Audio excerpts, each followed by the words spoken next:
Hello friends, welcome back to my channel. तो आज के वीडियो सेशन में हम देखने वाले हैं थ्री डायमेंशनल ज्योमेट्री, जो इस वीडियो से कंप्लीट हो जाएगी केवीएस और ईएमआरएस पीजीटी के लिए थ्री डायमेंशनल ज्योमेट्री। एनवीएस में थोड़ा सा और अपर पोर्शन आता है, वो इससे कंप्लीट नहीं होगा, लेकिन पूरा बेस इससे बहुत अच्छे से बन जाएगा। अगर हम एनवीएस की बात करें, उसमें थोड़ा ग्रेजुएशन पोर्शन का भी आता है, तो इसलिए थोड़ा सा उसमें और ज़्यादा हमें पढ़ना पड़ेगा। लेकिन केवीएस और ईएमआरएस पीजीटी मैथ्स के लिए कंप्लीट थ्री डायमेंशनल ज्योमेट्री इस वीडियो से आप लोगों का हो जाएगा। एक ही वीडियो है, कंप्लीट पढ़ना है, और ये नोट्स आपको टेलीग्राम चैनल पर शेयर कर दिए जाएंगे। तो डिस्क्रिप्शन में टेलीग्राम चैनल का लिंक होगा, उसको आप प्लीज ज्वाइन कर लीजिएगा। ये मेरे ही हैंड रिटन नोट्स है, तो ये आपको टेलीग्राम चैनल पर मिल जाएंगे। कंप्लीट हम इस वीडियो में पढ़ लेंगे, मतलब जितना बेसिक्स है, जो सिर्फ 22 पेजेस की ये पीडीएफ है, और इन 22 पेजेस में थ्री डायमेंशनल ज्योमेट्री पूरी हो जाएगी। पूरी कैसे हो जाएगी कि इसको आपको बहुत अच्छे से पढ़ना है। इसको पढ़ने के बाद सेपरेट प्रैक्टिस की जरूरत आपको जरूर पड़ेगी, लेकिन जितने भी फॉर्मूले हैं, इक्वेशंस हैं, वो सब हमारी यहाँ से क्लियर हो जाएंगी। ठीक है, तो सबसे पहले देखते हैं हम एनालिटिकल ज्योमेट्री में क्या है। प्लेन प्लेन हमारा होगा टू डायमेंशनल ज्योमेट्री में, जिसमें हमारी सिर्फ लेंथ होती है, ब्रेड्थ होती है। तो ये प्लेन की बात होती है। प्लेन में क्या होगा, लेंथ और ब्रेड्थ सिर्फ टू डायमेंशंस हमारे पास होती हैं, इस वजह से इसको 2D बोला जाता है। डी मतलब डायमेंशन। ठीक है, अगर हम इसी तरीके से बात करें स्पेस, स्पेस जो होता है वो थ्री डायमेंशनल होता है, जैसे जिसमें लेंथ भी होगी, ब्रेड्थ भी होगी और हाइट भी होगी। तो अगर हम हाइट की भी बात करने लग जाते हैं, जैसे रूम, अगर रेक्टेंगल की बात करें, अगर हम सिर्फ फ्लोर की बात करें, तो वो 2D हो गया। लेकिन अगर हम पूरे रूम की बात कर रहे हैं, तो वो 3D हो गया, क्योंकि रूम में हमारा लेंथ, ब्रेड्थ और हाइट तीनों चीज आ जाती हैं। और अगर हम फ्लोर की बात करें, तो उसमें सिर्फ लेंथ और ब्रेड्थ होती है। ठीक है, तो इस तरीके से हम यहाँ पर 2D और 3D में डिफ्रेंशिएट कर सकते हैं। तो टू डायमेंशनल ज्योमेट्री में हमारा ये एक्स एक्सिस है, ये वाई एक्सिस है, ये हमारा, इस पर जो भी पॉइंट्स होंगे वो एक्स में होंगे, इस पर जो भी पॉइंट्स होंगे वो वाई में होंगे। ठीक है, ये बेसिक है, आप लोगों को 10th क्लास से पता ही होगा। उसके बाद जो एक्स वाला होता है, इसको हम कहते हैं एब्सिसा, और जो वाई वाली वैल्यू होती है उसको हम ऑर्डिनेट, मतलब एक्स वाई।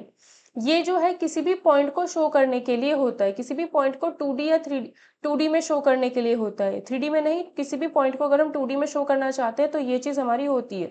ठीक है, ये हमारा एब्सिसा है, ये हमारा ऑर्डिनेट है, और इस पूरे को मिलकर के बोला जाता है कोऑर्डिनेट। ठीक है, इसको ऑर्डिनेट, पूरे को बोला जाता है कोऑर्डिनेट। ठीक है, तो ये हमारा 2D के बारे में था। अगर हम 3D की बात करें, तो 3D में हमारे पास ये एक्स एक्सिस हो जाती है, ये वाई एक्सिस हो जाती है, और ये जेड एक्सिस हो जाती है। 3D में हमारे पास लेंथ, ब्रेड्थ और हाइट तीन चीज होती है, इस वजह से हमारे पास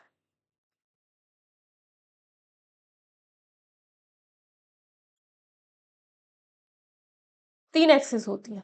ठीक है, तो जब हम 2D में इस तरीके से बनाते हैं, एक्स एक्सिस वाई एक्सिस ऐसे बनाते हैं, तो 1 2 3 4 4 क्वाड्रेंट्स हमारे पास बनते हैं। लेकिन अगर हम थ्री डायमेंशनल ज्योमेट्री में बनाते हैं इसी तरीके से, तो हमारे पास 8 क्वाड्रेंट बनते हैं। ठीक है, ये जो है यहाँ पर टोटल 8 क्वाड्रेंट बनते हैं। 2D ये यहाँ पर आपको दिखा नहीं पाएंगे, क्योंकि ये टू डायमेंशनल है। ठीक है, इस वजह से, मतलब ये जो प्लेन है, ये जो स्क्रीन है वो टू डायमेंशनल है, तो उस पर थ्री डायमेंशन दिखाना इतना पॉसिबल नहीं होगा। तो अगर हम बात करें 3D में, किसी भी पॉइंट को हम एक्स वाई और जेड एक्सिस से शो करते हैं, एक्स वाई जेड इस तरीके से शो करते हैं, एक्स वाई जेड। इसमें तीन एक्सिस होती है हमारी, एक्स एक्सिस, वाई एक्सिस और जेड एक्सिस। ये जो बीच में पॉइंट होता है, इंटरसेक्शन पॉइंट, इसमें इसको दोनों में ओरिजिन ही बोला जाता है, दोनों में ओरिजिन ही कहा जाता है। तो थ्री डायमेंशनल स्पेस की अगर बात करें, तो उसमें 8 पार्ट्स होते हैं, जिनको हम ऑक्टेंट्स बोलते हैं। ऑक्टेंट का मतलब ये 8 से रिलेटेड है, तो ऑक्टेंट जो होते हैं वो हमारे 8 होते हैं। अब ये जो एंगल है बिटवीन द एक्सिस, वो 90 होता है। अगर हम एक्स एक्सिस और वाई एक्सिस की बात करें, इनके बीच में एंगल 90 होता है। इनके बीच में भी, एक्स एक्सिस वाई एक्सिस के बीच में एंगल 90 होता है, वाई और जेड के बीच बीच में भी 90 होता है, और एक्स और जेड के बीच में भी 90 होता है। इसको आप समझ सकते हो, जैसे कमरा है, कमरे में एक कोना पकड़ लीजिएगा, उस कोने से लेंथ, ब्रेड्थ और हाइट तीनों को देखिएगा ध्यान से। ठीक है, उसको थोड़ा सा ध्यान से देखोगे तो वो परपेंडिकुलर ही होते हैं। इनको हम रेक्टेंगुलर एक्सिस भी कहते हैं। अगर 90 डिग्री नहीं है, तो उनको ऑब्लिक एक्सिस बोला जाता है। अगर एंगल हमारा एक्सिस के बीच में जो है वो 90 नहीं है, तो उनको हम ऑब्लिक एक्सिस कहते हैं। ठीक है, इसमें तो हमारा सिर्फ एक्स वाई प्लेन ही होता है, एक्स वाई प्लेन होता है, लेकिन इसमें हमारा X Y plane, Y Z plane, Z X plane, first second third, 3 plane हो जाते हैं, X Y Y Z Z axis, 3 plane होते हैं और 8 ऑक्टेंट होते हैं। ठीक है, जैसे इसमें हमने बनाया, इसमें 1 2 3 4 4 क्वाड्रेंट थे, इसमें हमारे 8 ऑक्टेंट होते हैं, ओ एक्स वाई जेड, फिर एक्स के ऊपर डैश आ जाएगा, फिर वाई के ऊपर डैश आ जाएगा, फिर एक्स और वाई दोनों के ऊपर डैश आ जाएगा। ठीक है, फिर एक्स और जेड के ऊपर डैश आ जाएगा और तीनों के ऊपर डैश आएगा और वाई और जेड के ऊपर डैश आएगा। डैश का मतलब है उसके नेगेटिव साइड, एक्स का नेगेटिव साइड, वाई का नेगेटिव साइड, जेड का नेगेटिव साइड। ठीक है, तो वो है। तो इस तरीके से हमारे पास टोटल 8 ऑक्टेंट होते हैं। एक्स वाई जेड, एक्स के ऊपर डैश है, वाई के ऊपर डैश है और जेड के ऊपर डैश होगा एक में, साथ ही लिखे हैं, 2 2 4 2 6 ओ एक्स वाई जेड डैश, तीसरा ही है। ठीक है, फिर एक्स वाई के ऊपर, वाई जेड के ऊपर, एक्स जेड के ऊपर और तीनों के ऊपर। ठीक है, तो इस तरीके से अगर हम बात करें टोटल 8 ऑक्टेंट हमारे होते हैं। ये वाला आप लोग लिख लीजिएगा, ओ एक्स वाई जेड। ठीक है, अब बस इसमें इतना ध्यान रखना है, ऑक्टेंट में आप नंबर को कैसे पहचानोगे। जेड डैश का मतलब है नेगेटिव, डैश का मतलब है नेगेटिव, डैश का मतलब क्या है, नेगेटिव। इसमें तीनों नेगेटिव है, इसका मतलब O X dash Y dash Z dash, इस ऑक्टेंट के अंदर ये पॉइंट होगा। इसमें तीसरा पार्ट नेगेटिव है तो ओ एक्स वाई जेड के ऊपर नेगेटिव आएगा। इसमें तीनों पॉजिटिव है तो ओ एक्स वाई जेड, इसमें ए और बी नेगेटिव है तो O X dash Y dash negative आएगा बस। तो ये हमारे ऑक्टेंट है, कोई भी पॉइंट अगर हमें दिया हुआ हो 3D में, उसे किस ऑक्टेंट में है वो अगर हमें बताना है तो हम इस तरीके से बता सकते हैं। अब बात करते हैं डायरेक्शन कोसाइंस और डायरेक्शन रेशोज के बारे में। डायरेक्शन रेशोज और डायरेक्शन कोसाइंस की अगर हम बात करें तो ये क्या होते हैं। मान लो कोई भी एक स्पेस में कोई पॉइंट है, ये स्पेस में कोई पॉइंट है और इसको मैंने ओरिजिन से ऐड कर दिया तो ये एक मेरी लाइन बन गई। ये लाइन एक्स एक्सिस के साथ अगर अल्फा एंगल बना रही है तो कॉस अल्फा की वैल्यू, अगर यही एक्सिस ये जो पी जो लाइन है ये 3 डायमेंशन में है असल में, ये वाई एक्सिस के साथ जो भी एंगल बना रही होगी वो बीटा अगर है तो कॉस बीटा, और जेड एक्सिस के साथ ये अगर गामा एंगल बना रही है तो ये क्या होगा हमारा कॉस गामा। ये तीनों ही हमारे डायरेक्शन कोसाइंस होते हैं, cos alpha cos beta cos gamma, जिसको हम LMN से शो करते हैं। ये हमारे होते हैं क्या, डायरेक्शन कोसाइंस। अल्फा होगा एक्स एक्सिस और उस लाइन के बीच में, वाई एक्सिस और उस लाइन के बीच में, जेड एक्सिस और उस लाइन के बीच में ये एंगल्स होंगे। तो ये हमारे एक्स एक्सिस वाई एक्स तीनों डायरेक्शन कोसाइंस, जिनको हम डीसीज लिख देते हैं, डीसीज। फिर आएंगे डायरेक्शन रेशोज, जिनको डीआरस लिख देते हैं। तो अभी हमने डीसीज देख लिया, डीसीज क्या है हमारे, direction cosines, cos alpha cos beta cos gamma, alpha beta क्या है ये आपको पता चल गया। ठीक है, अगर हम डीआरस की बात करें तो डीआरस क्या होंगे हमारे,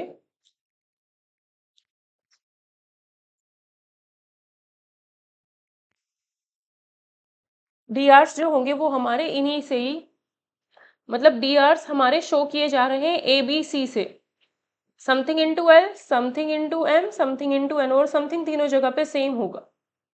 ठीक है, मतलब इन तीनों में किसी से अगर मल्टीप्लाई करके रखा जा रहा है तो वो हमारे डीआरस होंगे। ये तीनों एक दूसरे के प्रोपोर्शनल होते हैं, मतलब ए डीआर जो होगा वो एल डायरेक्शन कोसाइंस के प्रोपोर्शनल होता है, बी डीआरस जो होते हैं डायरेक्शन रेशोज जो होते हैं वो एम के प्रोपोर्शनल होगा, ऐसे ही सी जो होगा वो एन के प्रोपोर्शनल होगा।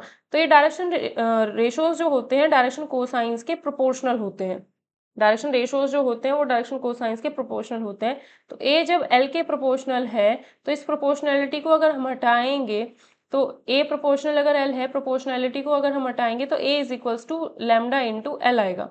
ठीक है, ऐसे ही बी जब प्रोपोर्शनल है एम के तो b is equals to lambda into M आएगा, और ऐसे ही c is equals to lambda into N आएगा। तो डायरेक्शन रेशोज हमारे डायरेक्शन कोसाइंस के प्रोपोर्शनल होते हैं। ठीक है, अब दूसरी चीज क्या है कि अगर हम ये स्क्वायर करके ऐड करें, ये चीज डायरेक्शन रेशो पे लागू नहीं होती है। अगर हम डायरेक्शन कोसाइंस का स्क्वायर करके ऐड करें तो हमेशा 1 आता है। ठीक है, तो L square plus M square plus N square हमारा 1 होता है, या हम बोल सकते हैं cos square alpha, cos square beta, cos square gamma हमारा 1 होता है सम इनका। तो ये हमें याद रखना है कि डायरेक्शन रेशोज का जो सम डायरेक्शन कोसाइंस का स्क्वायर करके अगर सम निकालेंगे तो वो हमेशा 1 होता है। बट ये चीज़ डायरेक्शन रेशोज के साथ नहीं होती है, ये ध्यान रखना है। Direction ratios of line segment, मान लो एक लाइन सेगमेंट है, इस पॉइंट के कोऑर्डिनेट है x1 y1 z1 और दूसरे पॉइंट के कोऑर्डिनेट है x2 y2 z2। तो उस केस में अगर हमें डायरेक्शन रेशोज यानी डीआरस अगर निकालने हैं तो हम कैसे निकालते हैं? x2 minus x1, y2 minus y1, z2 minus z1, ये जो होंगे वो हमारे डायरेक्शन रेशोज हो जाएंगे। ये आया हमारा डायरेक्शन रेशोज। अगर कभी भी दो लाइन के ऊपर कोई पॉइंट हमें पता है, जैसे ये है एक लाइन है जो इस पॉइंट और इस पॉइंट से पास हो रही है स्पेस में, तो मुझे इसके डीआरस निकालने, तो 1 minus minus 2, 2 minus 4, 3 minus minus 5, ये हमारे डीआरस आए हैं, ये आए हैं हमारे डीआरस। और अगर हमें इन्हीं डीआरस की हेल्प से डायरेक्शन रेशोज निकालने हैं तो हम क्या करेंगे, 3 माइनस 2 8 के अपॉन में अंडर रूट 3 का स्क्वायर माइनस 2 का स्क्वायर और 8 का स्क्वायर, ये चीज़ सॉल्व करके लिख देंगे। ये आएगा अंडर रूट 77। तो इसको भी अंडर रूट 77 से, इसको भी अंडर रूट 77 से और इसको भी अगर अंडर रूट 77 से हम डिवाइड कर दे तो अब ये हमारे डायरेक्शन कोसाइंस बन गए हैं। तो आप समझ सकते हो कि ये तो हमारे डायरेक्शन रेशोज थे, और अगर अंडर रूट में जो डायरेक्शन रेशोज आए हैं उन्हीं का स्क्वायर करके अगर हम ऐड करके सबके नीचे लिख देंगे तो अब हमारे पूरे के पूरे ये डायरेक्शन कोसाइंस कहलाएंगे। अब हमारे डायरेक्शन कोसाइंस कहलाएंगे। तो जब भी हमें दो पॉइंट्स अगर दिए हुए हों तो उनको माइनस करके हम डायरेक्शन रेशोज निकाल सकते हैं और डायरेक्शन कोसाइंस भी निकाल सकते हैं। यहाँ पे भी यही किया हुआ है जो मैंने आपको समझा दिया। क्वेश्चन में होगा तो यही काम करना है। क्वेश्चन एक करके बता दिया, बस वही चीज़ है। ठीक है, जैसे हम कहें कि पी क्यू था तो x2 minus x1, y2 minus y1, z2 minus z1, ये तो डायरेक्शन रेशोज आए हैं। तो पी क्यू के बीच की जो डिस्टेंस है वही नीचे लिखी हुई है, या फिर x2 माइनस x1 का, या फिर अंडर रूट में इस चीज का स्क्वायर प्लस इस चीज का स्क्वायर प्लस इस चीज का स्क्वायर। ठीक है, और अंडर रूट में ये चीज सॉल्व किया तो यही हमारा क्या आएगा, नीचे आ जाएगा। और यही चीज हमारा ये जो हमने निकाला है यही हमारी पी से क्यू तक के बीच की जो डिस्टेंस होती है वही होती है। तो मेन काम क्या है कि हम ये भी बोल सकते हैं कि ये जब डी आर्स हम निकाल लेते हैं उनको जो डिस्टेंस है बीच में दोनों पॉइंट्स के बीच की जो डिस्टेंस है उससे अगर हम डिवाइड कर दें तो हमारे पास क्या आ जाता है, डायरेक्शन कोसाइंस आ जाते हैं। ठीक है, दो पॉइंट के बीच में 3D में डिस्टेंस निकालने का तरीका ये भी है, ऐसा भी कह सकते हो। ये PQ जो है 3D में दो पॉइंट के बीच का डिस्टेंस निकालनी है। आगे क्या है, अब अगर आपको कभी भी एंगल दे दिए जाएं तब हम डीसीज कैसे निकालते हैं। ये तो तरीका तब था जब अगर कभी भी दो पॉइंट्स मिले तो दो पॉइंट्स को माइनस करके डीआरस निकाल सकते हो और माइनस करके डीआरस निकाल सकते हो, डीआरस का स्क्वायर करके ऐड करके अंडर रूट में नीचे रखोगे डीसीज निकल जाएंगे। 1 minus minus 2, 2 minus 4, 3 minus minus 8, ऊपर वाली वैल्यूज आई, अंडर रूट किया फर्स्ट नंबर का स्क्वायर, ये कितना आया 2 का स्क्वायर, फिर ये कितना आया 8 का स्क्वायर, इनको ऐड करके जो वैल्यू आई सबको डिवाइड कर दिया नीचे, तो ये अब हमारे डीसीज बन गए। तो डायरेक्शन रेशोज और डीसीज में इतना ही फर्क है। ठीक है, तो अगर दो पॉइंट दिए हुए होंगे तो हमेशा यही काम करना और निकाल देना है। लेकिन अगर कभी भी बोल दिया जाए कि a line makes angle 90, 60, 30 with the positive direction of X axis, Y axis, Z axis respectively, तो डीसीज बताओ।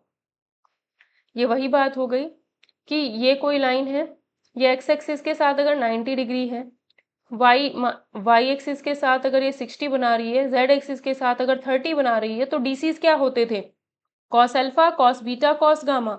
अल्फा मतलब एक्स एक्सिस के साथ बना हुआ लाइन का एंगल जो कि 90 है, तो कॉस 90 0 हुआ। 60 कॉस 60 निकालेंगे, वाई एक्सिस के साथ बना हुआ एंगल 60 है तो कॉस 60 निकालेंगे।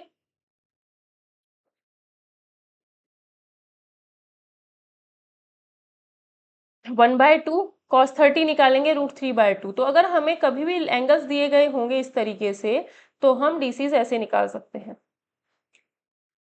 If a line has direction, अगर हमें डायरेक्शन रेशोज दिए गए हो तब डीसीज निकालने हैं तो पहले वाला काम ही करना है। अगर ये डायरेक्शन रेशोज दिए हैं तो 2 -1 -2 अपॉन में क्या लिखेंगे, √2 का स्क्वायर -1 का स्क्वायर -2 का स्क्वायर, ये कितना आएगा सॉल्व करके 3, तो 3 से डिवाइड कर देंगे। तो अब हम हमारे ये डायरेक्शन कोसाइंस आ जाएंगे। तो डायरेक्शन रेशोज से डायरेक्शन कोसाइंस निकालने आपको समझ में आ गए होंगे। अगर हमें एंगल दिए हुए हैं, एक्स एक्सिस के साथ ये एंगल बनता है, वाई के साथ ये, जेड के साथ ये, तो cos alpha, cos beta, cos gamma, ये तो हमारे डायरेक्शन कोसाइंस निकल जाएंगे डायरेक्ट। लेकिन अगर 2 पॉइंट्स हमें दिए हुए होंगे तो हम डायरेक्शन रेशोज कैसे निकालेंगे और फिर डायरेक्शन कोसाइंस निकलेंगे। लेकिन अगर हमें डायरेक्ट डायरेक्शन रेशोज दिए गए होंगे तब हम डायरेक्शन कोसाइंस इस तरीके से निकालेंगे। आई होप ये तीनों चीजें क्लियर हो गई होंगी बिल्कुल। ठीक है, तो पहले पार्ट में हमने अभी तक सिर्फ यही सीखा है कि कैसे हमें डायरेक्शन रेशोज निकालने हैं, कैसे हमें डायरेक्शन कोसाइंस निकालने हैं। अब कुछ इंपॉर्टेंट बात कह रहा है कि find the direction cosines of X Y Z axis. X axis जो होती है उसके लिए क्या होता है, अगर एक्स एक्सिस के डायरेक्शन कोसाइंस की बात हम करें तो एक्स एक्सिस पे क्या होता है, एक्स एक्सिस पे जो भी पॉइंट होगा वो यही तो होगा। तो इसके जो डायरेक्शन कोसाइंस होते हैं वो एक्स एक्सिस पर तो कुछ ना कुछ वैल्यू 1 मिलेगी, लेकिन वाई और जेड वाली 0 हो जाएगी, क्योंकि हमें सिर्फ एक्स एक्सिस के बारे में बात करनी है। तो अगर एक्स एक्सिस के डायरेक्शन कोसाइंस पूछेंगे स्टैंडर्ड है 1 0 0, वाई एक्सिस के पूछेंगे तो बीच वाला वाई 0 हो जाएगा, जेड एक्सिस के पूछेंगे तो बाद वाला जेड 0 हो जाएगा। ठीक है, तो ये X axis, Y axis, Z axis ये हो जाएंगे हमारे X axis, Y axis, Z axis के, ये हमारे डायरेक्शन कोसाइंस है। आई होप ये भी आप लोगों को समझ में आ गए होंगे।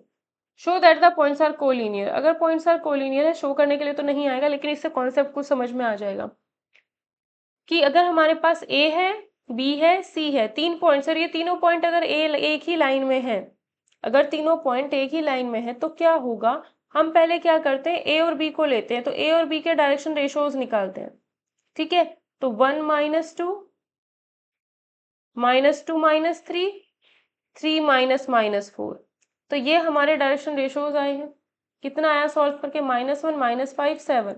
ऐसे ही हम बीसी के भी डायरेक्शन रेशोज निकाल देते हैं, 3 -1 8 -2 -10 -3, तो ये हमारे इसके आ गए, ये दोनों हमारे डायरेक्शन रेशोज आ चुके हैं। अब आप एक चीज यहाँ पर अगर ध्यान से नोटिस करोगे, ये अगर नोटिस करोगे, इसमें अगर मैं 2 से इंटू कर दूं तो 2 10 14, -2 से कर दो, -2 से जैसे ही करोगे इसमें -2 से करने पर ये बन रहा है। तो इसका मतलब ए बी और बी सी के डायरेक्शन रेशोज जो है वो क्या है, प्रोपोर्शनल है।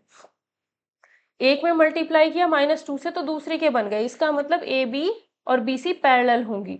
इसका मतलब हुआ अगर डायरेक्शन रेशोज दो लाइंस के सेम आ जाते हैं इसका मतलब वो पैरेलल होंगी। तो ए बी और बी सी पैरेलल है, ये ए बी है, ये बी है, ये भी बी है, सी। अगर ये पैरेलल है तो बी पॉइंट अलग अलग जगह तो हो नहीं सकता, अगर ये पैरेलल है तो बी पॉइंट अलग अलग जगह नहीं हो सकता। इसका मतलब ये है कि यहाँ पर बी है फिर बी से आगे ही सी, इसका मतलब ये है कि अगर ये पैरेलल है, ये और ये पैरेलल अगर है और बी पॉइंट कॉमन है, इसका मतलब है ये एक ही सीधी लाइन में ही रही होंगी, अदरवाइज ये सीधा चलेंगी नहीं। ए बी और बी सी जब ये पैरेलल है तो हर जगह इनके बीच का जो गैप होगा वो सेम रहेगा, लेकिन यहाँ पे क्या दिक्कत है, यहाँ पे ये चीज है कि जो बी पॉइंट है वो तो कॉमन हो गया। जब बी पॉइंट हमारा कॉमन हो चुका है तो इसका मतलब हुआ कि इस बी पॉइंट को यहाँ से उठा करके यहाँ जोड़ देंगे तो ये सी ऐसे जाएगा, तो इसका मतलब तीनों सीधी लाइन में ही होंगे ए बी सी। तो इसके लिए इंपॉर्टेंट था कि बी पॉइंट कॉमन हो और बी सी, ए बी और बी सी के जो डायरेक्शन रेशियोज हो वो सेम आए, तो हम कहेंगे कि ए बी और बी सी जो है, ए बी सी तीनों कोलिनियर हैं। ठीक है, इसका एक और कॉन्सेप्ट भी होता है, वो भी आगे आने वाले क्वेश्चन में बताएंगे। अब अभी तक हमने जो सीखा है वो इंपॉर्टेंट था कि डायरेक्शन रेशोज के बारे में हम जान चुके हैं, डायरेक्शन कोसाइंस के बारे में जान चुके हैं। डायरेक्शन रेशोज जब भी निकालना है तो दोनों पॉइंट्स को जस्ट माइनस करना होता है और कुछ नहीं, और अंडर रूट में स्क्वायर करके सम करके नीचे रखोगे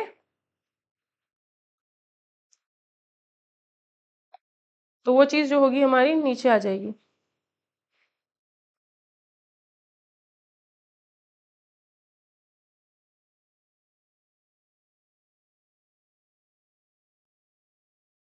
ठीक है, तो यहाँ तक आप लोगों का क्लियर हो गया होगा।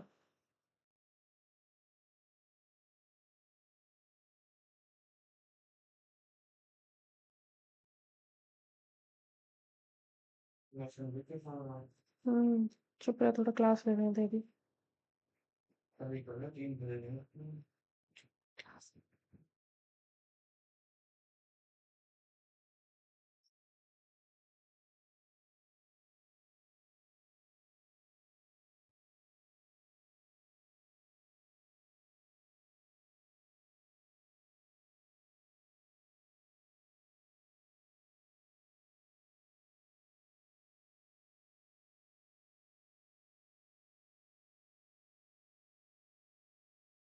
ठीक है, तो नेक्स्ट अगर हम देखें, अब हम बात करते हैं आगे जो कि इंपॉर्टेंट पार्ट है, लाइन। अगर हम इक्वेशन ऑफ लाइन की बात करें तो इक्वेशन ऑफ लाइन क्या होती है, अगर हम इसमें दो टाइप की इक्वेशन होंगी, वेक्टर और कार्टेशियन। एक तो वेक्टर फॉर्म में होगी, एक कार्टेशियन फॉर्म में होगी। अगर आप वेक्टर के बारे में कुछ भी नहीं जानते हो तो प्लेलिस्ट में जाना, ठीक है, प्लेलिस्ट में जाना, वहां पर आपको वेक्टर के प्रॉपर क्लासेस अवेलेबल हो जाएंगी। बिल्कुल बेसिक से वेक्टर पूरा पढ़ाया हुआ है, वो KVS PGT and EMRS PGT में आएगा और एनवीएस पीजीटी में भी आएगा, और अगर किसी एग्जाम, कोई भी एग्जाम हो पीजीटी का, उसमें भी आएगा। तो प्लेलिस्ट में आप लोग जाइएगा और वहां से पूरा वेक्टर पढ़ सकते हो। इवन वेक्टर पूरा का पूरा मैंने यूथ कंपटीशन टाइम से भी सॉल्व कराया हुआ है, तो वो केवीएस एनवीएस ईएमआरएस और अदर एग्जाम्स में भी आपको हेल्प करेगा। ठीक है, तो equation of line in space की अगर हम बात करें तो दो टाइप की इक्वेशन होंगी, वेक्टर इक्वेशन और कार्टेशियन इक्वेशन। तो वेक्टर और कार्टेशियन इक्वेशन की बात अगर हम करें तो वेक्टर इक्वेशन में क्या होगा, vector R is equals to vector A plus lambda B. ठीक है, कार्टेशियन में क्या होगा, x minus X one upon L, Y minus Y one upon M, z minus Z one upon N. अब इसमें होता क्या है, अब आपको दोनों को मैं रिलेट करके बताऊंगी ताकि याद करना भी इजी रहे। ये जो वेक्टर आर है, इस वेक्टर, ये है हमारा पोजीशन वेक्टर, इसको कहेंगे एक्स आई प्लस वाई जे प्लस जेड के। ठीक है, एक्स आई प्लस वाई जे प्लस जेड के। तो एक्स वाई और जेड ये रहे इसमें, इसमें वेक्टर आर है तो दूसरी इक्वेशन में एक्स वाई जेड लिखा हुआ है। ठीक है, अब वेक्टर ए होगा हमारा A one I plus A two J plus A three K. ठीक है, A one I plus A two J plus A three K, तो यहाँ पर A one I A two J plus A three K कर लो। That means कहने का ये है कि वेक्टर ए जो काम इस वेक्टर इक्वेशन में कर रहा है, वो यहाँ पर ये X one Y one Z one कर रहे थे। वो क्या कर रहे थे यहाँ पर, X one Y one Z one. तो इसको आप A one A two A three भी लिख सकते हो, या फिर X one Y one Z one लिख के रखो, कोई दिक्कत नहीं है। पता होना चाहिए हमें कि जो काम यहाँ वेक्टर ए कर रहा है वो काम यहाँ X one Y one Z one करेंगे, या फिर यहाँ X one Y one Z one कर लो। ठीक है, ये पता होना चाहिए। दूसरी बात क्या है, वेक्टर बी, वेक्टर बी जो काम करेगा वो यहाँ पर एल एम एन करेंगे। तो यहाँ पर वेक्टर बी का क्या है, L I plus M J plus N K. तो एल एम एन यहाँ पर जो है वो हमारे नीचे आ जाएंगे। तो ये दोनों चीज में डिफरेंस है या जो कुछ भी आप इसको कहो, समझने के लिए मैंने आपको बता दिया। वेक्टर आर का मतलब एक्स आई प्लस वाई जे प्लस जेड के था, और जो हमारे पास वेक्टर ए है उसका काम X one Y one Z one कर रहे हैं, मतलब वो माइनस किया जाएगा। जो काम वेक्टर ए करेगा उसको हम माइनस करेंगे, और जो काम वेक्टर ए करेगा वो बस हमें इतना याद रखना है, वेक्टर आर मतलब एक्स वाई जेड, और जो वेक्टर ए करेगा दैट मीन्स ये माइनस होना है। ठीक है, और जो वेक्टर बी होगा वो हमारा नीचे आ जाएगा, जो वेक्टर बी होगा वो दूसरे में नीचे आएगा।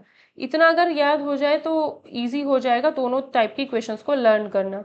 ठीक है, अब ये पासिंग पॉइंट क्यों लिखा है कि अगर कोई लाइन है, लाइन की इक्वेशन हम लिख रहे हैं, लाइन है किसी पॉइंट से तो पास होगी।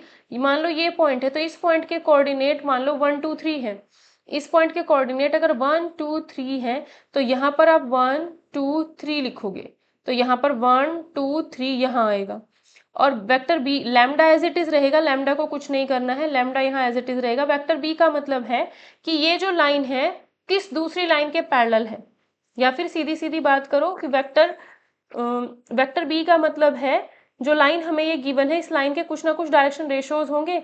इस लाइन के जो भी डायरेक्शन रेशियोज होंगे, मान लो 2 3 6 इसके डायरेक्शन रेशियोज हैं, तो वेक्टर बी हो जाएगा 2i plus 3j plus 6k, ये वेक्टर बी हो जाएगा। और यहाँ पर 2 3 6 नीचे आ जाएगा, बस इतना डिफरेंस इसमें रहता है। तो आई होप ये चीज आपको क्लियर हो गई होगी। अब हम इससे रिलेटेड कुछ क्वेश्चन करते हैं, मतलब ये पूरी वीडियो में ये पूरा 3D कंप्लीट हो जाएगा और सारा का सारा मटेरियल क्लियर हो जाएगा।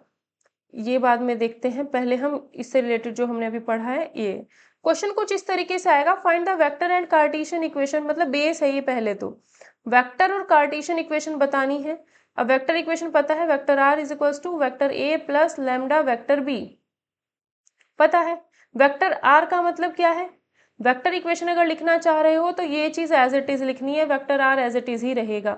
तो यहाँ पर अगर हम देखें तो वेक्टर आर हमारा एज इट इज रहा है। ठीक है, अब लाइन थ्रू द पॉइंट मतलब इस पॉइंट से पास हो रही है। तो जब इस पॉइंट से पास हो रही है तो इससे आपको क्या करना है, 5i plus 2j minus 4k वो एज इट इज लिख देना है, प्लस लैम्डा लिखना है। अब कहा है पैरेलल टू दिस, इसके पैरेलल हो, या तो कहेगा कि ये लाइन इस पॉइंट से पास है, इसके पैरेलल है। तो ये जो पॉइंट है वो आ गया हमारा यहाँ पर, ये जो पॉइंट है वो आ गया हमारा यहाँ पर, प्लस लैम्डा लिखना है। और जिसके पैरेलल है उस लाइन का कुछ वेक्टर बना करके देगा, या फिर 3 2 3 2 -8 लिख कर देता है, या वेक्टर बना करके देता है। वेक्टर बना करके देता है तो एज इट इज वेक्टर यहाँ लिख देना है। तो इसकी हेल्प से ये बना के दिया हुआ है। ठीक है, तो बस यही काम हम लोगों ने यहाँ पर करना है। तो अगर हम यहाँ बात करें,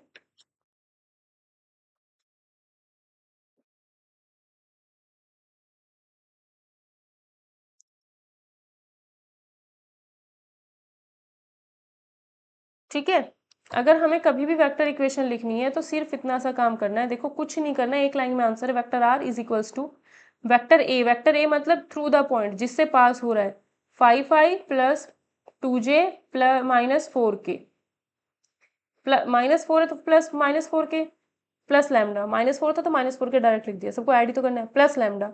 अब वो कहेगा parallel to this, parallel to this का मतलब है यहाँ पर 3i plus 2j minus 8k, ये डायरेक्ट लिखना है।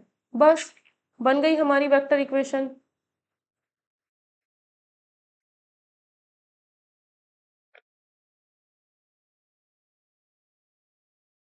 बन गई हमारी वेक्टर इक्वेशन। अगर हमें यहाँ पर बनाना है क्या, कार्टेशियन इक्वेशन बनानी है। इसमें बेसिक आएगा तभी चीजें आएंगी, नहीं तो नहीं आएंगी, इसलिए मैं बिल्कुल जीरो से करवा रही हूँ। सारा बेसिक सोच रही हूँ इसी वीडियो में खत्म हो जाए। अब इसके बाद है विच इज, अब इसके बाद है कार्टेशियन। कार्टेशियन अगर मुझे बनानी है तो क्या लिखेंगे, x is equals to Y is equals to Z, ऐसे कर दो। और बस ये तो फिक्स है, जिस पॉइंट से पास हो रहा है, -5 -2 -4 लिखा है तो ये +4 हो जाएगा, z -4 तो +4 हो गया। अब ये जिसके पैरेलल है, जिसके पैरेलल है वो नीचे 3 2 -8 हो गई कार्टेशियन इक्वेशन भी हमारी। तो अगर कभी भी आपको लाइन के बारे में कुछ दिया हो, लाइन इक्वेशन की पूछी जाए वेक्टर कार्टेशियन इक्वेशन में, तो सबसे पहला काम है हमारे पास, एक तो दो चीजें होनी चाहिए। अगर कभी भी लाइन की इक्वेशन बनानी है तो हमारे पास दो चीजें चाहिए होती हैं। एक तो किस पॉइंट से पास हो रहा है, एक तो किस पासिंग पॉइंट मतलब ये, यानी x1 y1 z1, और पैरेलल है किसी के, तो जो पैरेलल है उसकी हेल्प से बी वेक्टर बी या एलिमेंट बन जाते हैं। ठीक है, या तो उसी लाइन के डीआरस दिए हुए होंगे, इसी लाइन के दिए हुए हैं तो भी वेक्टर बी की जगह वही लिखना है, या फिर कहेगा ये लाइन इस लाइन के पैरेलल है और इसके डीआरस ये हैं, तब भी वेक्टर बी की जगह पे वही लिखना है। अब यहाँ पर क्या है, यहाँ कंडीशन ये है कि एक लाइन है, ये लाइन दो पॉइंट से पास होती है, तब इसकी इक्वेशन बतानी है। तो उस केस में कुछ नहीं है, सिर्फ ऊपर वाले इक्वेशन में इतना सा चेंज होता है, vector R as it is लिखना है, वेक्टर ए मतलब एक पॉइंट, दोनों में से कोई भी लिख सकते हो, दोनों में से कोई भी लिख सकते हो। फिर क्या है, यहाँ पर क्या आता है, उसी लाइन के डीआरस या वो लाइन जिसके पैरेलल है उसके डीआरस। तो यहाँ पर हमें डीआरस लिखने हैं, तो डीआरस निकालने का तरीका बताया था, इस वाले में से ये वाला माइनस कर देंगे, वही काम करना है। ठीक है, वही काम यहाँ पर करना है कि इसके पॉइंट्स में से इसके पॉइंट माइनस करके यहाँ वेक्टर बना करके लिख दिया जाएगा। अब हमने यहाँ पे क्या किया कि vector R X Y Z as it is, vector A की हेल्प से x1 y1 z1 minus minus b minus A, मतलब अगर ए के कोऑर्डिनेट x1 y1 z1 है, बी के कोऑर्डिनेट x2 y2 z2 है, तो b माइनस ए कैसे बनेगा, x2 minus x1 y2 minus y1 z2 minus z1, और आई जे के साथ में लगाएंगे, वही नीचे लिखना है। तो सेम काम वही है। जैसे क्वेश्चन देखो, इन दोनों पॉइंट से जाने वाली लाइन का इक्वेशन अगर मुझे बताना है तो अब हम क्या करेंगे, वेक्टर आर लिखना है। ठीक है, -1i plus 0j plus 2k, ये बन जाएगा, तो 0j उसने लिखा ही नहीं, प्लस लैम्डा, लैम्डा के बाद ये जो चीज लिखनी है वो कैसे लिखेंगे, 3 माइनस माइनस 1 यानी 4i, 4 minus 0 plus 4j 6 minus 2 4k, तो ये बन गया। जब वेक्टर इक्वेशन बन गई है तो अब हमें क्या बनानी है, कार्टेशियन इक्वेशन अगर हमको बनानी है तो लिखेंगे एक्स वाई जेड, किससे पास हो रहा है, इससे, तो -1 -0 -2 अपो ये +1 हो जाएगा, x माइनस -1 +1 हो गया। नीचे क्या आएगा, ये जो हमने अभी निकाले थे 3 माइनस -1 4, फिर 4 -0, फिर 6 -2, ये हमारा कार्टेशियन इक्वेशन के लिए हो जाएगा। यही काम करना है हमने इसमें। तो I hope equation of line कैसे बनानी है वो समझ में आ गई होगी। अब मान लो हमें कार्टेशियन इक्वेशन दे दी गई है और वेक्टर इक्वेशन पूछी जा रही है। कार्टेशियन दे दी है, वेक्टर इक्वेशन पूछी जा रही है, तो हम कैसे बनाएंगे। अब हम क्या करेंगे, इसको कुछ लिख लेते हैं सही तरीके से, x minus -3 upon 2 is equals to Y -5/4 is equals to z -6/2। तो अगर हमें कार्टेशियन इक्वेशन वेक्टर इक्वेशन बनानी है तो vector r equal to vector a, मतलब जिससे पास हो रहा है, और जिससे पास हो रहा है वो ऊपर से मिलता है, -3i 5j -6k, तो ये रहा वो, plus lambda 2i 4j 2k, ये बन गया। तो ये हमारी कार्टेशियन इक्वेशन बन गई, वेक्टर इक्वेशन बन गई है कार्टेशियन, अगर हमें पता था। अब क्या है, ये इंपॉर्टेंट कॉन्सेप्ट है, दो लाइन अगर हमारे पास में, उनके बीच में अगर थीटा एंगल बन रहा है तो वो एंगल होता कितना है ये बताना है। लाइन 1 है, लाइन 2 है, दोनों के बीच में बनने वाला अगर हमें एंगल बताना है तो कैसे हम निकालते हैं, तो यहाँ पर भी हमारी जो हेल्प करता है वो डायरेक्शन रेशियोज ही करते हैं। तो फर्स्ट लाइन के direction ratios a1 b1 c1, second के a2 b2 c2। तो अगर हमारे पास डायरेक्शन कोसाइंस डायरेक्शन रेशियोज हमें पता है तो हम दोनों लाइंस के बीच में एंगल निकाल सकते हैं। ठीक है, अब अगर हमने दो लाइन ऐसे बनाई है तो ये भी एंगल हो सकता है दोनों के बीच में और ये भी हो सकता है। तो अगर ये 60 है तो ये 120 रहा होगा, ये अगर 30 है तो ये 150 रहा होगा। तो दोनों में से एक एंगल निकल जाएगा तो दूसरे को 180 में से माइनस कर देंगे तो हमें दूसरा पता चल जाएगा।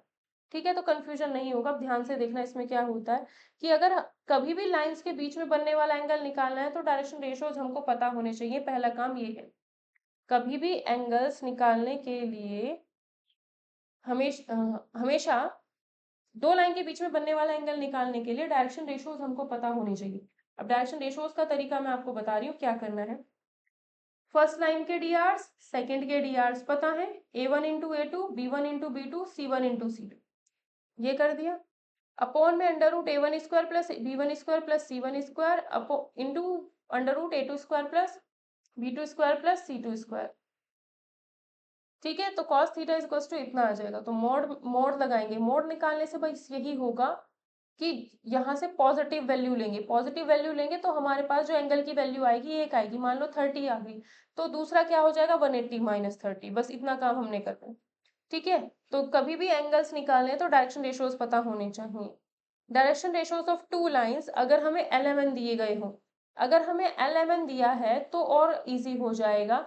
L1 into L2, M1 into M2, N1 into N2 करना है, मोड लगाना है और कुछ नहीं। मतलब रूट वाला पार्ट गायब हो जाएगा अगर एल दिए हैं, यानी डायरेक्शन कोसाइंस दी है, डायरेक्शन रेशियोज दी है तो ऊपर वाला फॉर्मूला, कोसाइंस दी है तो नीचे वाला फॉर्मूला। स्पेशल कंडीशन देख लो, क्वेश्चन देख लो पहले, उसके बाद कंडीशन बताती हूँ। हुआ क्या है, vector R equal to vector A plus lambda vector B, यानी लाइन की इक्वेशन है, vector A plus mu lambda B, क्योंकि ये लाइन अलग है ये लाइन अलग है तो लैम्डा और म्यू अलग अलग रखे हैं। ठीक है, तो हमें पता चल गया लाइन की इक्वेशन है। अब लैम्डा के साथ में म्यू के साथ में जो ये इनटू में है, यही से हमें डायरेक्शन रेशियोज मिलेंगे, इनसे हमें कोई मतलब नहीं है अगर हमें एंगल निकालना है।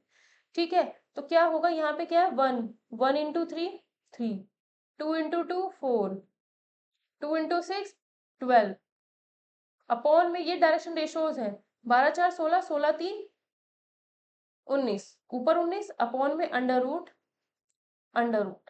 ठीक है, फॉर्मूला भी याद करने की जरूरत नहीं है, इतना आ गया।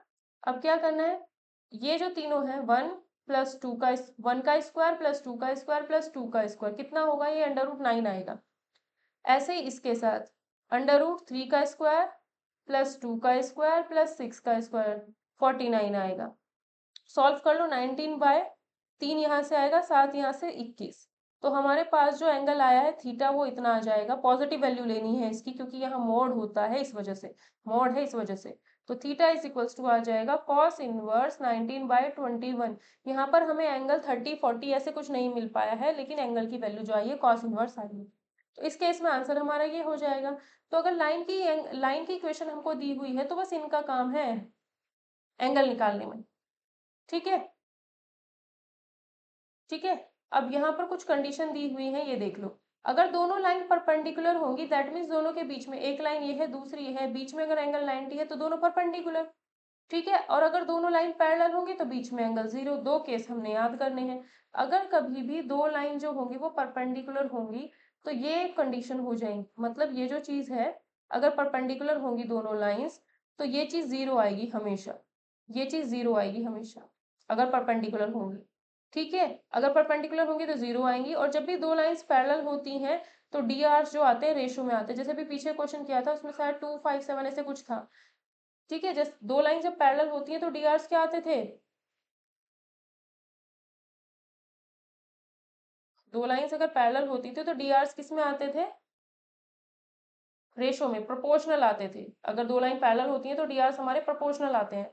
तो ये देखो इसकी इंटू इसमें -2 से इंटू करने पर ये आ रही थी, तो दोनों लाइन पैरेलल होंगी या फिर एक ही लाइन थी, बीच में एक पॉइंट था ना, तो दोनों एक ही लाइन है या फिर पैरेलल होंगी, कोलिनियर होंगी, तब हमारा ऐसा होता है। तो डायरेक्शन रेशियोज अगर रेशो में आ रहे हैं, डायरेक्शन रेशियोज अगर a1/a2 b1/b2 c1/c2 अगर बराबर आ रहा है, या फिर l1/l2 m1/m2 n1/n2 अगर बराबर आ रहा है, तो डायरेक्शन रेशियोज जो होंगे तो दोनों जो लाइंस होंगी वो पैरेलल हो जाएंगी। ठीक है, क्या हो जाएंगी, पैरेलल हो जाएंगी।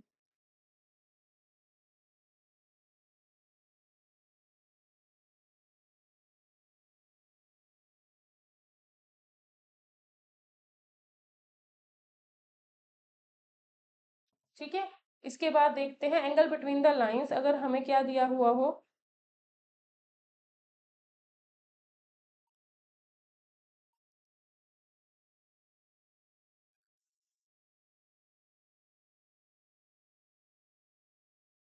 ठीक है, अगर हमें, ये तो हमें वेक्टर इक्वेशन मतलब काम एक ही करना है हर बात में। यहाँ पर एंगल कुछ इस तरीके से लिख दिया है कि cos थीटा इक्वल टू ये, इसका मतलब ये b1.b2, अगर आपने वेक्टर पढ़ा होगा प्लेलिस्ट में जाकर के प्लीज पढ़िएगा, या फिर मैं टेलीग्राम चैनल और कम्युनिटी टैब पर पूरा प्लेलिस्ट ढूंढ करके पेस्ट कर दूंगी, कॉपी पेस्ट कर दूंगी, तो वहां से आप लोग देख लीजिएगा सारा वेक्टर कैलकुलस, आप वेक्टर जो है आप लोग वहां से अच्छे से पढ़ लोगे। b1.b2 का मतलब यही है कि ये हमारा b1 है, ये हमारा b2 है। तो b1.b2 का मतलब डॉट करने पर हमेशा एक स्केलर वैल्यू आती है, दैट मीन्स कोई नंबर आता है। तो 1 × 3, 2 × 2, 2 × 6, बात वही होती है। ठीक है, इन दोनों का डॉट प्रोडक्ट अगर हम निकालेंगे, इसका इसके साथ अगर डॉट प्रोडक्ट निकालेंगे तो बात वही है कि इन दोनों की नंबर्स की इंटू करनी है, 1 × 3 + 2 × 2 + 2 × 6, तो ये डॉट प्रोडक्ट हुआ। अब नीचे मॉड क्यों लिखा है, ये मॉडुलस क्यों लिखा है, मॉडुलस, तो इसका मॉडुलस अगर मैं करूँ तो इसका मतलब √1² + 2² + 2², तो बात वही हुई पीछे वाली। ठीक है, तो ये वेक्टर इक्वेशन की हेल्प से लिखा हुआ है और ये फॉर्मूला कार्टेशियन इक्वेशन की हेल्प से लिखा हुआ है, बस इतना अंतर है और कुछ नहीं है। ठीक है, हमें मेनली चीजें पता होनी चाहिए। जैसे कार्टेशियन इक्वेशन में हमें दे दी है, कार्टेशियन इक्वेशन दी है, हमें एंगल निकालना है, तो हमें पता है मेन काम इनका है।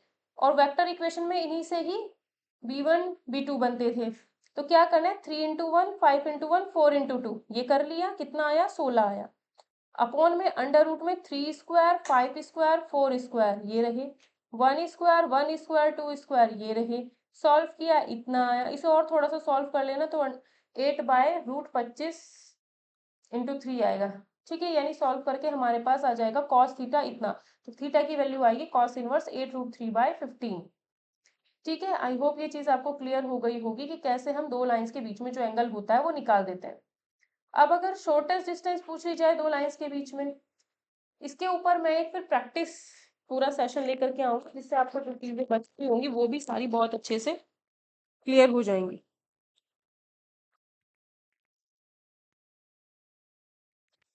ठीक है,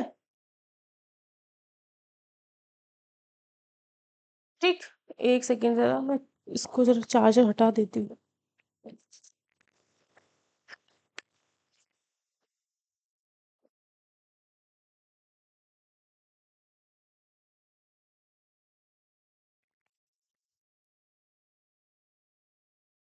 अगर हम फिर से बात करें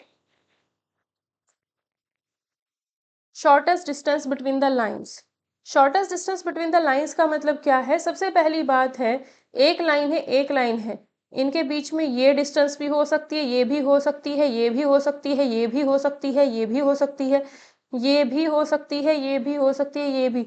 सबसे शॉर्टेस्ट वही होगी जो बिल्कुल ऐसे होगी। दैट मीन्स यहाँ भी 90 बनाए, यहाँ भी 90 बनाए। तो यानी जो दो लाइन है उनके बीच में जो परपेंडिकुलर डिस्टेंस होती है वो सबसे छोटी होती है। जो परपेंडिकुलर डिस्टेंस होती है वही तो सबसे छोटी होगी। तो शॉर्टेस्ट डिस्टेंस जो होगी वो है हमारे दोनों लाइंस के बीच की perpendicular distance. There are lines which are neither intersecting nor parallel.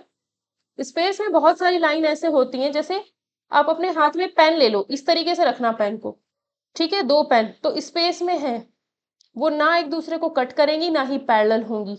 ऐसी लाइंस को कहते हैं स्क्यू लाइंस, ठीक है, जो ना तो इंटरसेक्ट करती है ना ही पैरेलल। ठीक है, दोनों हाथ में पेन रखना, एक पेन और दूसरा पेन, दोनों हाथ में पेन रख लेना अपने, वो दोनों जिस उसमें आएंगे, एक हाथ में पेन इस तरीके से है, दूसरे हाथ में पेन इस तरीके से। एक शॉर्ट वीडियो बना दूंगी इस पे। तो ये दोनों लाइन जो होंगी कहीं भी एक दूसरे को कट नहीं करेंगे स्पेस में, तो वो दोनों लाइन जो होंगी नॉन कोप्लेनर होंगी, वो एक ही प्लेन में नहीं होंगी, पहली बात यही होगी, वो एक प्लेन में नहीं होंगी। तो दोनों लाइंस जो होंगी वो हमारी स्क्यू लाइंस होंगी, ठीक है, दोनों लाइंस जो होंगी वो हमारी स्क्यू लाइंस होंगी। अब देखो, अगर हमें दो लाइन स्क्यू लाइंस के बीच में डिस्टेंस निकालनी हो, शॉर्टेस्ट डिस्टेंस, ठीक है, तो वो परपेंडिकुलर ही होगी स्क्यू लाइंस के लिए। The lines of the shortest, skew lines के लिए क्या होगा? The lines of the shortest distance will be perpendicular for both the lines. तो दो अगर लाइंस, ये मैं स्क्यू लाइंस का कौन सा टॉपिक शॉर्ट वीडियो में समझाऊंगी, तो आपको बहुत अच्छे से समझ में आएगा, उसको जरूर देख लेना अगर यहाँ पे क्लियर ना हो। दो अलग अलग प्लेन, मतलब दो अलग अलग पेपर लेना, उन पर पेन चिपका देना, दो अलग अलग पेपर लेना, उन पर पेन चिपका देना, तो पेन कहीं भी अगर उनको लेंथ बढ़ा भी दोगे तब भी एक दूसरे को कहीं कट नहीं करेंगे और पैरेलल भी नहीं होंगी। ऐसी लाइंस को हम स्क्यू लाइंस बोलते हैं, ठीक है। तो अब देखो, ये दो लाइंस हैं, पैरेलल नहीं है, ये स्क्यू लाइंस है। इन स्क्यू लाइंस के बीच में अगर मुझे शॉर्टेस्ट डिस्टेंस निकालनी है तो तरीका क्या होगा? फर्स्ट लाइन की इक्वेशन होगी vector R is equals to vector A plus lambda vector बी1। आपको इक्वेशन देख करके पहचानना भी आना चाहिए कि ये लाइन की इक्वेशन है, वेक्टर ए1 और B1, A2 plus lambda बी2। Lambda नहीं लिखेंगे क्योंकि लैम्डा ऊपर वाले में लिखा है, तो म्यू लिख देते हैं, ठीक है। अब देखो क्या करेंगे, यहाँ पर बी1 है, यहाँ पर बी2 है, तो बी1 क्रॉस बी2, बी1 बी2 आपको पता चल गए होंगे, जो डी आर्स होते थे उनसे बनता था। जो पॉइंट्स है उनको माइनस करना, ये दोनों पॉइंट्स है, इन दोनों से पास होता है, तो ए2 माइनस ए1 करेंगे, नीचे वाले में से ऊपर वाले को माइनस कर देंगे, और जो ये बी1 क्रॉस बी2 निकालते हैं उसका मैग्नीट्यूड निकाल करके नीचे रखेंगे, वही अंडर रूट फर्स्ट नंबर का स्क्वायर प्लस सेकेंड नंबर का स्क्वायर प्लस थर्ड नंबर का स्क्वायर, तो वही नीचे रखा जाता है। फॉर एग्जाम्पल, ये स्क्यू लाइंस के बीच में है, तो यहाँ पर जैसे देखोगे shortest distance between the lines, ये दो लाइंस हैं, अब ये स्क्यू है, अगर ये पैरेलल हुई तो, पैरेलल अगर होंगी ना, तो ये जो चीज है या तो ये प्रोपोर्शनल होंगी या फिर ये सेम लिखा हुआ मिलेगा, इसी से ही पता चल जाएगा पैरेलल। जैसे मैं अगला क्वेश्चन दिखाऊं, ये देखो, ये और ये सेम है, दैट मीन्स दोनों लाइंस पैरेलल हैं, तो अगर पैरेलल होंगे तो फॉर्मूला चेंज हो जाएगा। फिर देखो सिर्फ बी लिखा है, यहाँ भी मैग्नीट्यूड ऑफ बी, और क्रॉस प्रोडक्ट आया है बीच में, तो क्रॉस प्रोडक्ट जरूर सीखने के लिए आपको वेक्टर देखना पड़ेगा, क्रॉस प्रोडक्ट आया है फिर बीच में, ठीक है। तो अगर पैरेलल होंगी तो या तो ये दोनों प्रोपोर्शनल होंगे या फिर ये बिल्कुल सेम लिखे हुए होंगे, ठीक है। अब ऊपर वाली जो है वो लाइंस दोनों स्क्यू लाइंस है, स्क्यू लाइंस है तो उनके बीच में शॉर्टेस्ट डिस्टेंस निकालने का फॉर्मूला ये है। और देखो ये और ये बिल्कुल भी प्रोपोर्शनल नहीं है, ये 2 माइनस 1 1, 3 माइनस 5 2, इसमें अगर किसी भी नंबर से इंटू करते हो ये तीनों नहीं बन पाएंगे, है ना। तो इसका मतलब ये क्या है, स्क्यू लाइंस है। अब स्क्यू लाइंस में अगर मुझे शॉर्टेस्ट डिस्टेंस निकालनी होती है तो हम लोग क्या करते हैं, क्या करते हैं, बी1 क्रॉस बी2, बी1 यहां से आएगा, बी2 यहां से आएगा, ठीक है। क्रॉस प्रोडक्ट करने का तरीका भी देखो, अब अगर नहीं आता है, क्रॉस प्रोडक्ट अगर निकालना है तो आई जे के रखा, फर्स्ट में क्या है 2 माइनस 1 1, इसमें है 3 माइनस 5 2, वो लिखे, अब इनका डिटर्मिनेंट की तरह जैसे सॉल्व करते हैं, सिंपली वैसे सॉल्व करना है। I this into this minus this into this, -2 minus -5, तो +5 हो गया। फिर इसको छिपाएंगे इसको, ठीक है, जे लिखेंगे -j 1 इंटू 3 -2 इंटू 2, ठीक है। या फिर सुनो ऐसे करते हैं, थोड़ा सा गड़बड़ बता दिया मैंने, देखो इसको अगर ले रहे हैं तो ये वाला छिपा दो, आई लिखा, दिस -2, इसके इंटू इससे -5, तो -2 माइनस -5, तो ये आ गया, ठीक है। अब अगर हम साइक्लिकली ही चलना चाहते हैं तो इसको हमने लिखा, इसको अगर मैं माइनस लिख रही हूँ, ठीक है, तो स्टार्टिंग यहाँ से होगी। अगर इसको माइनस जे लिख रहे हैं, तो इसको छिपाओ, 2 की इंटू 2 से पहले यहाँ से स्टार्टिंग होगी, 2 2 जब 4, इसलिए 4 पहले आएगा, फिर -3, 4 -3, ठीक है। फिर प्लस के लिखा, तो ये छिपाओ, 2 इंटू -5 माइनस माइनस इंटू 3, तो -10 माइनस -3, ये आ गया। बस इसको सॉल्व कर दो, ये हमारा B1 क्रॉस B2 आएगा, ठीक है। तो B1 cross B2, cross product जब भी करते हो तो एक वेक्टर क्वांटिटी आती है, मतलब IJ के उसमें रहेगा, लेकिन जब भी डॉट प्रोडक्ट करते हो तो स्केलर क्वांटिटी आती है, दैट मीन्स उसमें नंबर आता है। तो ये हमें पता चल गया क्या आया, B1 cross B2। A2 minus A1 कैसे निकालोगे, ये हमारा A2 है, ये हमारा A1 है, माइनस कर दो, 2i प्लस जे माइनस के, इसमें से माइनस कर दो, -i प्लस जे प्लस कुछ है ही नहीं आगे, के है ही नहीं, के वाला कुछ है ही नहीं, ये माइनस कर दो, तो 2i माइनस आई कितना होगा, 2i माइनस आई, जे माइनस जे, और माइनस के -0, तो i माइनस के, ठीक है। अब ये देखो B1 क्रॉस B2 की वैल्यू रखेंगे, dot product A2 minus A1, तो B1 क्रॉस B2 कितना है, ये है B1 cross B2, dot product, dot लगाया बीच में, फिर i माइनस के यानी A1 माइनस A2, ठीक है। 3, इसके ये जे वाला पार्ट इसमें नहीं है तो वो 0 हो जाएगा, बस ये सोचना। इसमें आई के है तो आई के वालों की इंटू कर दो, आई वाले की आई वाले के साथ, के वाले की के वाले के साथ, तो -7 इंटू -1 +7 10, तो ये जो ऊपर वाली वैल्यू है ये हमें मिल गई 10। बीच नीचे क्या रखना है, इसका मैग्नीट्यूड, B1 क्रॉस B2 जो भी आया है उसका मैग्नीट्यूड निकालना है, तो B1 क्रॉस B2 हमारा ये था, इसका मैग्नीट्यूड का मतलब √3 का स्क्वायर प्लस -1 का स्क्वायर प्लस -7 का स्क्वायर, इतना कितना आया ये 59, तो √59, ये 10/√59 इसका आंसर होगा। आई होप आपको ये चीज़ें समझ में आ रही होंगी, इसको पढ़ना पड़ेगा, बार बार रिवाइज करना पड़ेगा, ठीक है।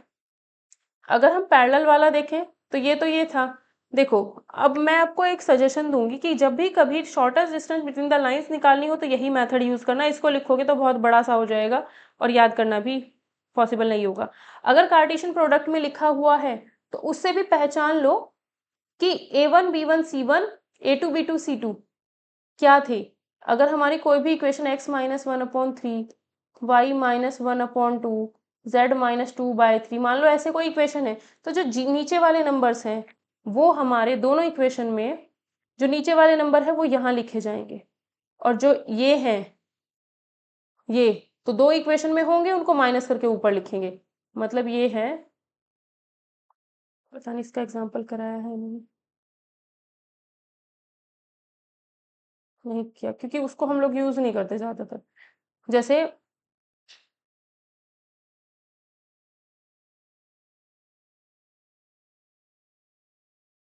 फर्स्ट लाइन की इक्वेशन है x-1/2 y-2/3 z-4/4, ऐसे ही लिख रही हूँ, x-5/3 y-7/6 z-2/3 लिख दिया, ठीक है। तो यहाँ से याद रखना हमेशा कि देखो ये जो 2 3 4 ये तो यहाँ आ जाएंगे, ठीक, 3 6 3 ये वाले हैं, ठीक है। तो आपको क्या करना है, ऐसे ना करके बात वही पड़ती है, ये B1 तो हमारा बनेगा 2i plus 3j plus 4k, और B2 बनेगा 3i plus 6j plus 3k, इसकी हेल्प से B1 क्रॉस B2 सॉल्व करके रख लेंगे। A2 माइनस A1 कैसे निकलता है, अगर हम A2 माइनस A1 की बात करें तो ये 5 -1 7 -2 2 -4, मान लो यहाँ प्लस होता तो इसको लिखते z-4, तब आता 2 -4, ठीक है। तब आता है ये, तो ये A2 माइनस A1 ऐसे निकलेगा। फिर इसी फॉर्मूले को याद रखो और इसी में रख देना, नीचे वाला फॉर्मूला ना याद होगा ना रख पाओगे। ठीक है, तो ये है हमारा। अगर दोनों लाइंस पैरेलल हो तो उस केस में मैंने बताया है यहाँ पर B आ जाएगा क्रॉस, यहाँ पर मैग्नीट्यूड ऑफ V। जैसे कि मुझे लगता है 2 पार्ट्स ना बनाने पड़े मुझे इसके। जैसे कि ये है, पहले तो हमें पैरेलल पहचानना पड़ेगा। कैसे पैरेलल पहचानेंगे? ये और ये या तो सेम होंगे या प्रोपोर्शनल। ये जो पोर्शन होगा या तो सेम होगा या प्रोपोर्शनल होगा। ठीक है, मान लो इसमें 2 से इनटू करके यहाँ पे बना दिया, वो प्रोपोर्शनल हो गया, तो पहचानना पड़ेगा। ठीक है, तो बी सेम है इसलिए दोनों पैरेलल हैं। बी अगर सेम है तो क्या है, दोनों पैरेलल हैं। अब क्या करना है, A2 माइनस A1 यानी 3 माइनस 1, 3 माइनस 2, माइनस 5 माइनस 4, ऐसे होगा। माइनस 5 माइनस माइनस 4, देखो 3 माइनस 1 1 आया, 3 माइनस 2 1 आया, माइनस 5 माइनस माइनस 4 माइनस 1 आएगा। ठीक है, तो ये हमारा A2 माइनस A1 एक वेक्टर आ गया। यहाँ आई लगाओ, जे लगाओ, के लगाओ, तो आई प्लस जे माइनस के, 3 ये 2 आना था, तो ये हमारा A2 माइनस A1 आया है। बी हमारा ये दोनों जगह पे सेम है बी। ठीक है, अगर प्रोपोर्शनल होगा तो उसमें कॉमन ले लेंगे। मान लो यहाँ 2 प्रोपोर्शनल है तो शायद उसको कॉमन वो लेकर के कट कर देंगे पूरे से। वैसे सेम ही मिलेगा, ज़्यादातर जो मिलेगा तो सेम ही मिलेगा, जैसे यहाँ पर है सेम। तो ये बी हमारा हो गया, ये 2i प्लस 3i प्लस 6 के। अब जब क्रॉस प्रोडक्ट निकालते हैं तो हमें डिटर्मिनेंट की तरह थोड़ा सॉल्व करना पड़ता है। तो बी ऊपर लिखेंगे आई जे के, बी में है 2 3 6, 2 3 6 लिखे, A1 माइनस A2 में 2 1 माइनस 1 ये लिखा। इसको सॉल्व कर लेते हैं अब ज़रा। तो ये आएगा I 3 into minus 1 minus minus 6 minus J, तो 2 इंटू माइनस 1 माइनस 6 इंटू 2, के लिखेंगे तो 2 इंटू 1 माइनस 3 इंटू 2, ये सॉल्व किया, इतना आया। ठीक है, और जो बी आया था हमारा, बी कहाँ था, बी ये था ना, इसका मैग्नीट्यूड कितना आएगा, अंडर रूट 2 का स्क्वायर प्लस 3 का स्क्वायर प्लस 6 का स्क्वायर। तो ये जो अंडर रूट बी आया है वो हमने निकाल लिया, 7 आया है। ठीक है, तो डी क्या होगा, मैग्नीट्यूड, ये जो निकाली थी वैल्यू ये अपॉन में 7। सॉल्व कर, अब इसका मैग्नीट्यूड निकालने का, क्योंकि डिस्टेंस है, डिस्टेंस तो नंबर में आएगी वेक्टर में थोड़ी, तो इसका मैग्नीट्यूड निकालना पड़ेगा। इसका मैग्नीट्यूड क्या आएगा, अंडर रूट 9 का स्क्वायर, 14 का स्क्वायर, 4 या फिर -4 कुछ भी कह सकते हो, उसका स्क्वायर, और सॉल्व कर देंगे। ठीक है, तो ये हमारा हो जाएगा दो लाइंस के बीच की डिस्टेंस अगर वो पैरेलल है तो। ठीक है, तो आई होप ये चीज़ें समझ में आ गई होंगी आपको। तो डिस्टेंस निकालने वाली चीज़ें भी पूछी जाती हैं। इसके बाद हमारे पास आता है प्लेन के बारे में। अगर हम प्लेन के बारे में पढ़ना चाहें तो प्लेन में कैसे क्या होता है देखते हैं। थोड़ा सा आप इन तीनों लाइंस को अगर रीड करो तो आपको कुछ पता चलेगा। अभी पीछे तो हमने लाइन जितना भी था वो पूरा क्लियर कर लिया, अब हम पढ़ेंगे प्लेन। प्लेन में क्या होता है, plane is uniquely determined uniquely if any of the following is known. Plane को हम तब निकाल सकते हैं जब हमारे पास तीनों में से कोई एक कंडीशन हो। ठीक है, प्लेन को तब निकाला जा सकता है तीनों में से कोई एक कंडीशन हो। The normal to the plane and its distance from the origin is given and equation of plane is in normal form. पहला केस है नॉर्मल फॉर्म का। नॉर्मल फॉर्म में क्या होता है कि अगर हमारा ये प्लेन है, मान लो हमारे पास A4 साइज शीट है, कोई नोटबुक है या A4 साइज शीट है, वो हमारा प्लेन है, तो उसके किसी भी पॉइंट पर पेन परपेंडिकुलर रखना बिल्कुल उसके, तो वो हमारा होगा प्लेन। वो होगा हमारा उसका परपेंडिकुलर। मतलब A4 साइज शीट थी, ये पॉइंट लिया, इस पॉइंट पर बिल्कुल परपेंडिकुलर रखा है, इस प्लेन इस पेपर के बिल्कुल परपेंडिकुलर रखा है पेन इस पॉइंट पर, तो वो पेन जो हो गया उस पेपर का क्या हो गया, वो पेन जो हुआ है उस पेपर का नॉर्मल हो गया है। ठीक, तो नॉर्मल फॉर्म में, नॉर्मल टू द प्लेन यानी प्लेन का जो नॉर्मल है एंड उसकी डिस्टेंस फ्रॉम द ओरिजिन पता होनी चाहिए। कि मान लो ये x axis y axis z axis है, ये हमारा कोई प्लेन है, ये इस पॉइंट पर ऐसे कोई पेन रखा है, ये पेपर था पूरा, उस पर कोई पेन रख दिया, पेन जो है प्लेन का परपेंडिकुलर है, तो ये परपेंडिकुलर ऐसे जा रहा है। ठीक है, इस ओरिजिन से इस या इसको थोड़ा सा सही करके बनाती हूँ ताकि समझ में भी आए। ये हमने कोई प्लेन बनाया, इस प्लेन का परपेंडिकुलर ये है, इस ओरिजिन से इस प्लेन के परपेंडिकुलर की distance, that means perpendicular distance पता होनी चाहिए। ठीक है,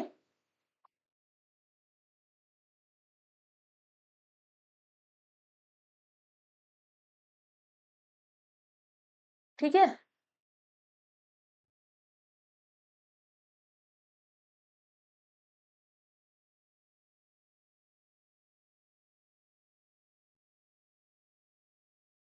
नॉर्मल की जो परपेंडिकुलर डिस्टेंस होगी ओरिजिन से वो हमें पता होनी चाहिए।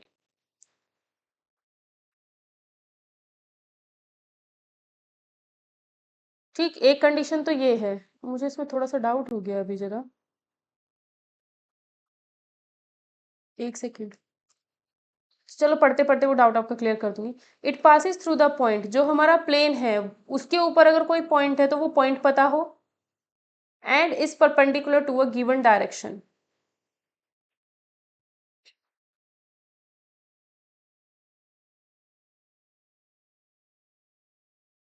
ये चीज, हाँ वही मैं कह रही हूँ, मुझे थोड़ा सा गड़बड़ लगा कुछ पढ़ने में। देखो होता क्या है, बता देती हूँ, अभी चीजें वो क्लियर हो जाएंगी। प्लेन के नॉर्मल की डिस्टेंस नहीं होती है।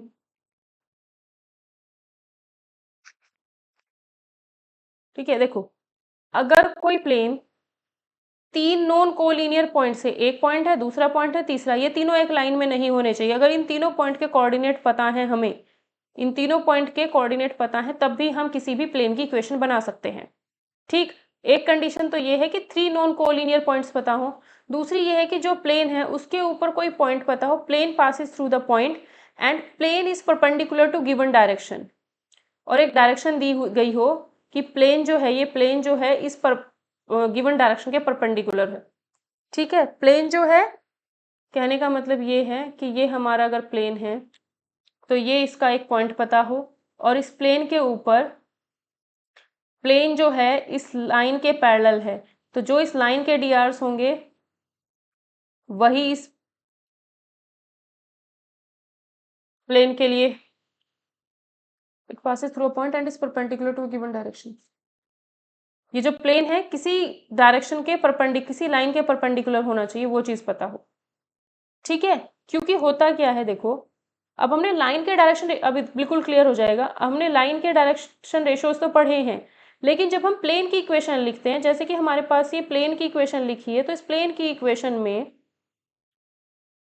जो ये n है वो कहाँ से आया है।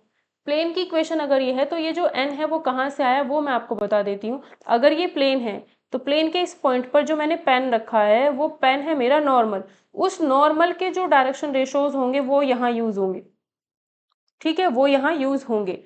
तो प्लेन की इक्वेशन में जब भी वो डायरेक्शन रेशोज की बात करें तो आप समझ जाना, प्लेन के डायरेक्शन रेशोज अगर कहा जाए, समझ जाना प्लेन के नॉर्मल के डायरेक्शन रेशोज यूज करे जाएंगे।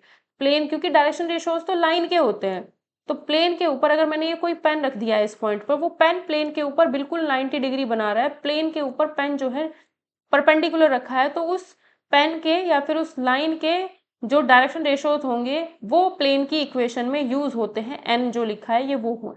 ठीक है, तो यहाँ पर हमने वही चीज समझनी है कि it passes through a point, plane जो है किसी पॉइंट से पास हो रहा है, और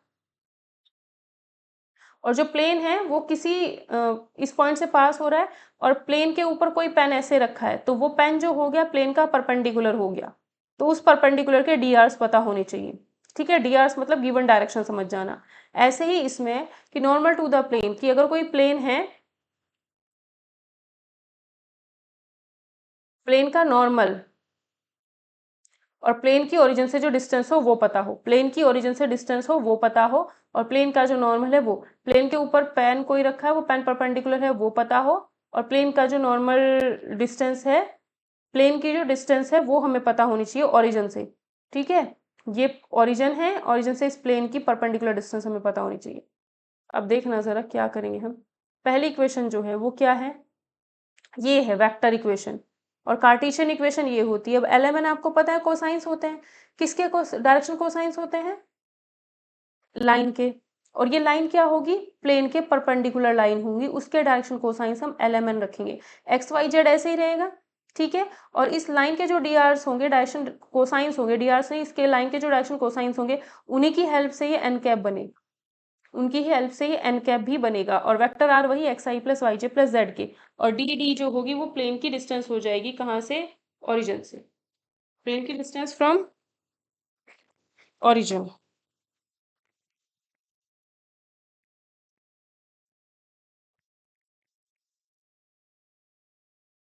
ठीक है, element be the disease of normal to the plane.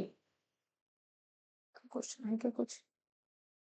ठीक है, अब देखो equation of plane to the given vector passing through the given point. अगर हमें प्लेन है, इसके किसी भी पॉइंट पर एक परपेंडिकुलर का कुछ बता रखा है, परपेंडिकुलर के बारे में कुछ बताया है, और ये प्लेन किसी पी पॉइंट से पास हो रहा है, ये भी हमें पता है, तो प्लेन की इक्वेशन क्या होती है? अगर किसी पॉइंट से पास हो रहा है वेक्टर ए जो बनेगा उस पास होने वाले पॉइंट की हेल्प से ही बनता है, और एन जो होगा प्लेन के इस पॉइंट पर या किसी भी पॉइंट पर जो परपेंडिकुलर होगा उसकी हेल्प से ये बनेगा, और जो पॉइंट है ये मान लो ये एक्स वाई ए 1 2 3 है, आई प्लस 2j प्लस 3k वो हमारा ये होगा।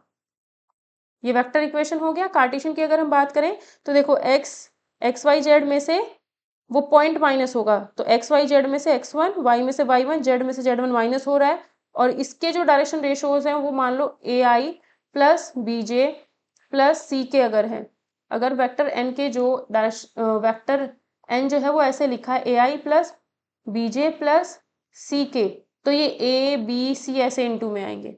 तो अगर कोई भी प्लेन एक पॉइंट से पास होता है और उसका नॉर्मल के डायरेक्शन रेशियोज हमें पता है या नॉर्मल वेक्टर हमें पता है, तो ये दोनों इक्वेशन हमारी होंगी। अब देखना समझ में इससे आएगा उससे नहीं आया तो। क्या कहा है? Passes through the point, passes through the point, इस पॉइंट से पास हो रहा है, तो वेक्टर इक्वेशन ये होगी और कार्टेशियन इक्वेशन ये होगी, यानी ये 5 2 -4 5 2 -4 पता चल गया कहाँ रखना है। 5 2 -4 की हेल्प से ये वेक्टर बना सकते हैं, पता चल गया ए की जगह पे रखना है, जिस पॉइंट से पास होना है वो ए वेक्टर ए होगा या फिर x1 y1 z1 होंगे। और परपेंडिकुलर किसके परपेंडिकुलर है? जो प्लेन है किसके परपेंडिकुलर है? एक ऐसी लाइन के परपेंडिकुलर है जिसके डायरेक्शन रेशियोज ये हैं, तो ये 2 3 -1 हमारे यहाँ वेक्टर एन 2 3 -1 से बनेगा, तो वेक्टर एन बनेगा 2i प्लस 3j माइनस के, बस वेक्टर इक्वेशन में तो ऐसे ही छोड़ देना है। और ये 2 3i ए बी सी 2 3 -1 ए बी सी की जगह पे हम रख देंगे, तो ये है हमारा काम। वेक्टर इक्वेशन हमें निकालनी है, तो बस ये तो हम नॉर्मली जैसे सॉल्व करते हैं वैसे सॉल्व करना है, इसमें कुछ नहीं करना होता, ये एज इट इज छोड़ दी जाती है। ठीक है, अगर वो कहे किस पॉइंट से पास हो रहा है, तो ये पॉइंट की हेल्प से वेक्टर बनाकर वेक्टर ए की जगह पर और इसमें x1 y1 z1 की जगह पे रख देंगे। Perpendicular to the line direction ratios इसके परपेंडिकुलर है, प्लेन जो है इसके परपेंडिकुलर है, तो ये जो नॉर्मल है प्लेन का जो नॉर्मल है उसके डी दिए हैं, तो यहाँ पर रखे जाएंगे वेक्टर n बनाएंगे इन डी की हेल्प से, और इसमें a b c की जगह पे 2 3 -1 रख देंगे, ये हमारा हो जाता है। ठीक है, अब आपको ये पढ़ करके अगर कहीं ये इक्वेशन लिखी है तो आपको समझ में आना चाहिए कि ये हमारा प्लेन की इक्वेशन है। अगर देखो x Y z equal to something कुछ लिखा है तो ये हमारा प्लेन की इक्वेशन है, ये समझ में आनी चाहिए। अब अगर प्लेन की इक्वेशन हमें निकालनी है 3 नॉन कोलिनियर पॉइंट से, ऐसा कम ही आएगा वैसे, 3 नॉन कोलिनियर पॉइंट से, 3 पॉइंट्स है एक लाइन में नहीं है ये तीनों पॉइंट्स, तो इनसे बनने वाले प्लेन की इक्वेशन अगर हमको निकालनी है तो हम इसके लिए क्या करते हैं? पहला पॉइंट है वेक्टर, देखो पहला पॉइंट ये है, दूसरा ये है, तीसरा ये है, ए बी सी इन 3 पॉइंट से पास होने वाले प्लेन की इक्वेशन अगर मुझे निकालनी है तो हम क्या करेंगे? वेक्टर ए बनेगा x1i plus y1j plus z1 के, vector B x2i plus y2j plus z2 के, vector C x3i plus y3j plus z3 के। तो ये तो हमें पता चल गया। अब क्या करना है? प्लेन की इक्वेशन हमारी ये होती है कार्टेशियन फॉर्म में, कार्टेशियन फॉर्म में अगर लिखनी है तो ये होगी, क्या करेंगे? X Y Z as it is, x minus x1 y minus y1 z minus z1 ये लिख लिया। फिर नीचे क्या करना है? नीचे डायरेक्शन रेशियोज ही लिखने हैं, x2 minus x1 y2 minus y1 z2 minus z1 ये लिखे, फिर x3 minus x1 y3 minus y1 z3 minus z1 ये लिखने हैं, और इक्वल टू 0 करके सॉल्व कर देना। तो इस तरीके से हमारे पास कार्टेशियन इक्वेशन की हेल्प से इक्वेशन ऑफ अ प्लेन अगर हमें 3 पॉइंट दिए हो तो आ जाएगी। इसमें क्या करना है? आर माइनस वेक्टर है, डॉट प्रोडक्ट, ये देखो बी में से ए को माइनस कर रहे थे तो यहाँ पर बी माइनस है, सी में से ए को माइनस कर रहे थे तो सी माइनस है, बीच में क्रॉस प्रोडक्ट, क्योंकि यहाँ डिटर्मिनेंट निकालते हैं तो हम क्रॉस प्रोडक्ट लगाएंगे। ठीक है, ये इतना ज्यादा यूज में आएगा नहीं। इसका बस आप वेक्टर इक्वेशन देखना। वेक्टर इक्वेशन ये थी r minus A dot B minus A cross C minus A equal to 0। तो vector R as it is A हमारा इससे बनेगा 2i plus 5j minus 3k, 2i plus 5j minus 3k dot product B minus A करना है, -2 में से -2 कर दो 4i, -3 में से ये माइनस करोगे तो -8j, 5 में से ये माइनस करोगे तो 8k, क्रॉस प्रोडक्ट किसके साथ, अब c माइनस ए लिखना है ना, c माइनस ए 5 माइनस 2 3 माइनस 5 माइनस 3 माइनस 3, उनकी हेल्प से ये बन जाएगा। तो ये बस इतना ही लिख करके छोड़ दी जाती है अगर पूछी जाए तो। अब एक फॉर्म होती है intercept form of the equation of a plane. Intercept form में क्या होता है, इंटरसेप्ट फॉर्म में एक्स एक्सिस वाई एक्सिस और जेड एक्सिस पर कितना कितना कट लगता है वो हमें ध्यान देना है। X axis Y axis Z axis पर प्लेन कितना कितना डिस्टेंस कट करता है वो हमको ध्यान देना है। तो प्लेन की जो इक्वेशन होती है उसमें याद रखना एक्स वाई जेड तीनों आएंगे। प्लेन की जो इक्वेशन होगी उसमें एक्स वाई जेड तीनों आएंगे। एक्स अपॉन ए, तो यानी एक्स एक्सिस पर, एक्स एक्सिस ये है, एक्स एक्सिस पर ये ए डिस्टेंस कवर करेगा। ठीक है, एक्स एक्सिस पर ये डिस्टेंस ए होगी तो ये सिर्फ एक्स एक्सिस पर है तो इसलिए एक्स की वैल्यू ए, बाकी वाई जेड 0। वाई एक्सिस पर बी डिस्टेंस तो वाई की जगह पे बी, बाकी दोनों 0। जेड एक्सिस पर सी डिस्टेंस तो जेड की जगह सी, बाकी दोनों 0। तो ये x upon a plus y upon b z upon c equals to अगर 1 होता है तो ये एक प्लेन की इक्वेशन है जिसमें क्या होता है, x axis Y axis Z axis पर ए बी सी इंटरसेप्ट बनते हैं। इंटरसेप्ट का मतलब है ये डिस्टेंस ए, ये डिस्टेंस बी, ये डिस्टेंस सी। तो plane x axis Y axis Z axis पर अगर a b c distance cut करता है या ए बी सी इंटरसेप्ट बनाता है तो प्लेन की equation x x by y a, y by z, y by b, z by c equal to 1 होता है। और अगर कभी भी तीनों वेरिएबल में इक्वेशन लिखी है तो समझ जाना वो प्लेन की इक्वेशन ही होगी। दो में लिखी है एक्स वाई में तो वेरिएबल होगा, लाइन की इक्वेशन होगी। अब जैसे ये है इंटरसेप्ट 2 3 4 बनाए हैं x axis Y axis Z axis के साथ। तो यानी एक्स एक्सिस के साथ जो इंटरसेप्ट बना है वो 2 है तो एक्स अपॉन 2, वाई अपॉन 3 क्योंकि वाई एक्सिस के साथ है, ये जेड एक्सिस के साथ अगर इंटरसेप्ट है तो जेड बाय 4 बनेगा। इक्वल टू में 1 रखेंगे, एलसीएम लेंगे कितना आएगा, 2 3 4 का एलसीएम 6 आएगा, 2 3 4 का एलसीएम जो आएगा वो 12 आएगा। 2 3 4 का एलसीएम अगर 12 आता है, इसको 12 बनाने के लिए 6 से इंटू, इसको 12 बनाने के लिए 4 से इंटू, इसको 12 बनाने के लिए 3 से इंटू, तो 6x plus 4y plus 3z is equals to 12 हो जाएगा। अब है plane passing through the intersection of two given points. या मैं नेक्स्ट क्लास में बताती हूँ ये वाला पोर्शन, ठीक है। 2 वीडियोस में कर लेते हैं ताकि देखने में भी थोड़ा आसान रहेगा। तो ये वाला पोर्शन हम नेक्स्ट क्लास में करते हैं।